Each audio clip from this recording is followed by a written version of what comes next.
Question है इसका, दीर्घ उत्तरीय प्रश्न है, मुद्रा के कार्यों पर प्रकाश डाले। कई बार पूछ दिया है ना एग्जाम में, तो इसको हूबहू जैसे है याद रखना है माथा में।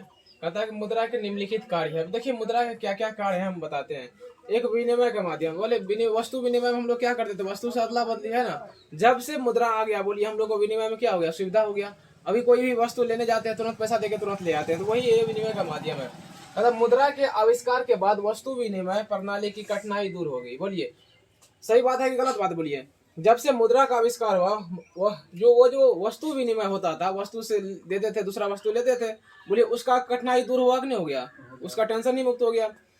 वस्तुओं के क्रय विक्रय में मुद्रा एक मध्यस्थ की भूमिका निभाने लगी। बोलिए अब वस्तु जो हम लोग कोई खरीद लेते हैं या विक्रय करते हैं, बेच देते हैं, किसके कारण से बेचते हैं, बोलिए मुद्रा रहता है तब ना हमारा आसान से कर लेते हैं, है ना। इसके क्या हुआ, ये है बीच के, दोनों के बीच का योजक करी है। देखिए क्रय और विक्रय का बीच का कौन योजक करी है, बोलिए मुद्रा, है ना। अगर हम लोग तुरंत खरीदेंगे तो पैसा देंगे, तुरंत बेचेंगे तो क्या लेंगे, बोलिए पैसा लेंगे। तो वही बात है यहाँ पे। अब कहता मूल्य का मापक, अगर हम निर्धारित कर लेते हैं कि इस समय इस वस्तु का दाम 10 रुपया है, तो 2-3 दिन के बाद भी 10 रुपया होगा, क्योंकि पैसा का क्या मूल्य एक अस्थिर है ना। आज 10 रुपया का वैल्यू उतना है तो कल भी बहुत दिन पे ये चेंज होता है, तो ये इसका जो वैल्यू चेंज रहता है, इसके कारण से मूल्य का मापक में काफी आसान होता है।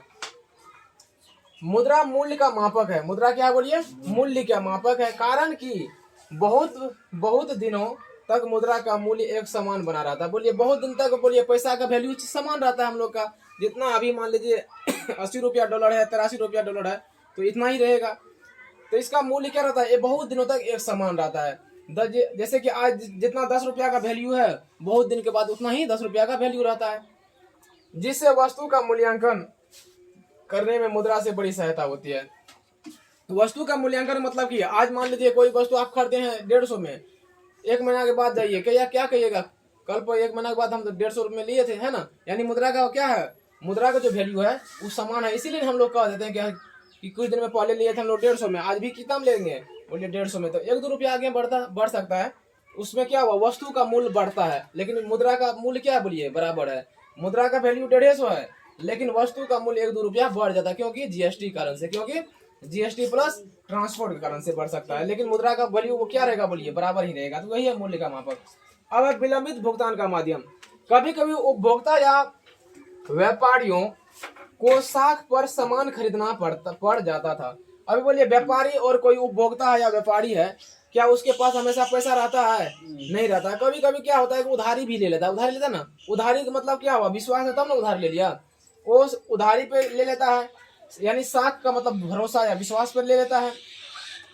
निश्चित है कि वह व्यक्ति उस उधार ली गई वस्तु का भुगतान कुछ विलंब से करेगा। अभी मान लीजिए हम किसी से वस्तु कोई ले लिए, उसको 1 साल के बाद पैसा लौटाएंगे। कितना साल के बाद, 1 साल के बाद लौटाएंगे। अगर इस बीच उस वस्तु का मूल्य बढ़ जाए तो वह व्यक्ति उतना ही भुगतान करेगा जिस दर पर वह वस्तु खरीदी थी। अभी मान लीजिए हम आज के दिन में कोई वस्तु लिए हैं 1000 में, 1000 उसका उधारी हो मेरे ऊपर, है ना। 1 साल के बाद उस वस्तु का मूल्य बढ़ गया, लेकिन हमको देना कितना है, बोलिए 1000 देना है। हम तो क्या कहेंगे, हम तो आपसे उस समय में 1000 में बात किए थे ना, लेकिन आज उसका मान लीजिए 1500 उसका मूल्य हो गया, तो हमको देना कितना है, बोलिए 1000। इसमें काफी विलम्ब हो गया। देखिए इसमें अंतर है कि नहीं है, 500 का मान लीजिए अंतर हो गया। तो इस प्रकार का इसके भुगतान में काफी सहायक होता है कि इससे ये पता चल जाता है कि कितना रुपया में आप उस समय लिए थे, आज कितना हो गया, है ना। इसके कारण से यही है विलम्ब भुगतान का माध्यम। ये कि हम लोग विलम्ब से भी भुगतान करेंगे ना, तो उसका पता चल जाता है कितना इतना क्या किया है।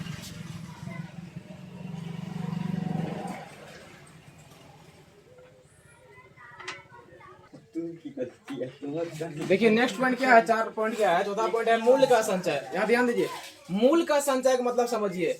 अगर हमारे पास पैसा है तो हम कुछ बैंक में जमा करके उसको भविष्य के लिए रख सकते हैं, तो यही है मूल्य का संचय, यानी हम उसको जमा करके रख सकते हैं। क्या हमको बहुत सारा चावल है, चावल को हम बैंक में जमा कर देंगे, बैंक वाला लेगा, कहेगा ये तो खत्म हो जाएगा, सड़ जाएगा, हम लेके क्या करेंगे, लेकिन पैसा सड़ता है, कहेगा दीजिए ना, हम स्टोर कर देंगे आपके खाता में, है ना। अब उस पैसा को यहाँ वहाँ भेजाते रहेंगे, है ना। वही बात है, कहता मूल्य का संचय।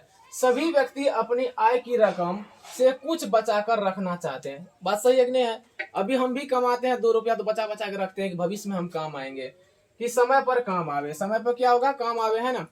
मुद्रा में यह गुण है कि इसको संचित कर रखा जा सकता है। केवल एक मुद्रा ही ऐसा है जिसको क्या करके बैंक में हम रख सकते हैं, जमा करके रख सकते हैं, जिससे हमको बैंक का क्या देगा, कुछ ब्याज भी देगा। अभी लेकिन कहता है कि अगर आप ले जाइए भैंस, ले जाइए, कहिएगा बैंक वाला को ये भैंस ले लीजिए, इसको रख दीजिए, हमको 6 साल के बाद दीजिएगा, भैंस देगा का? वो कहेगा हम लेंगे ही नहीं है। तो कहता है कि सिर्फ ऐसा है कि मुद्रा ही को हम क्या कर सकते हैं, मुद्रा को ही संचय कर सकते हैं, मुद्रा को ही जमा रख सकते हैं, बाद में किसी को नहीं रख सकते। हाँ, फिर कहेगा सोना चांदी भी रख सकते हैं ना। साख का आधार बोलिए, साख का आधार का मतलब कहता है कि अभी जो ये मुद्रा का प्रचलन है ना, ये इसी पे टिका हुआ है, साख के आधार पर ही टिका हुआ है। वर्तमान समय में मुद्रा साख के आधार पर कार्य करती है। किसके आधार पर बोलिए? साख के आधार पर ही कार्य करती है। मुद्रा के कारण ही साख पत्रों का प्रयोग बड़े पैमाने पर होता है। बिना मुद्रा के साख पत्र जैसे चेक, ड्राफ्ट, हुंडी आदि का प्रचलन नहीं रह सकते। अब यहाँ समझिए, कदा साख का आधार। अभी हम किसी को मान लीजिए रुपया देना है 3 लाख, तो हम कहें कि ये चेक ले लीजिए, आप जाइए बैंक से उठवा लीजिएगा। किस पे, किस आधार पे बोलिए? साख के आधार पे। बैंक में अगर मान लीजिए हमको पैसा ही नहीं रहेगा तो लेगा वो? कहेगा कि बैंक में पैसे ना है, कैसे आप कहिएगा कि साख का आधार पर हम ले लेंगे पैसा, है ना। अभी किसी को नहीं कहते हम चेक काट के दे देंगे। क्या काट के देंगे बोलिए? चेक काट के दे देते हैं, आप जाइए वहां निकाल लीजिएगा। आपके अकाउंट में पैसा रहेगा ही नहीं। जब लोग के माथा में पहले से ऐड है कि मुद्रा है ही नहीं दुनिया में, तो चेक लेगा कोई? नहीं लेगा। अगर चेक नहीं होगा, ड्राफ्ट नहीं होगा, तो बोलिए या साख का आधार रहेगा? नहीं रहेगा। क्यों ये रहा? क्योंकि जब से मुद्रा का प्रचलन हुआ तब से चेक और ड्राफ्ट सभी बनने लगा। तभी ना विश्वास है अभी कि हम चेक काट के दे देंगे तो आप पैसा कहीं भी निकाल सकते हैं, ले सकते हैं। किसके आधार पर बोलिए? मुद्रा के आधार पर। अगर पैसा का प्रचलन है तब ना ये चेक भी आज काम कर रहा है, ड्राफ्ट भी काम कर रहा है, नहीं तो नहीं करता। यही कहता है साख का आधार यही है।